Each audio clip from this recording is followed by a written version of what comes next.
மே 25 2026 இன்று தமிழ்நாடு சட்டமன்ற தேர்தலில் போட்டியிட்டு ஏடிஎம்கே சார்பாக வெற்றி பெற்று சட்டமன்றத்திற்கு சட்டமன்ற உறுப்பினராக சென்ற 3 உறுப்பினர்கள் ராஜினாமா செய்து இருக்கிறார்கள்.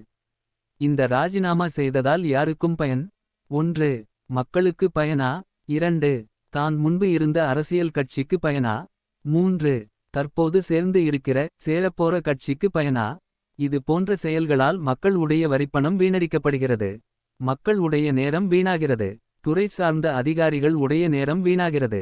இதற்கு நல்ல யோசனை என்னவென்றால், பணம் மற்றும் நேரம் வீணாகாமல் இருக்க நடந்து முடிந்த 2026 சட்டமன்ற தேர்தலில் 2ஆம் இடத்தை பிடித்த போட்டியாளரை மீண்டும் சட்டமன்ற உறுப்பினரை தேர்தல் ஆணையம் தேர்வு செய்யதால் சரியான நடவடிக்கையாக இருக்கும்.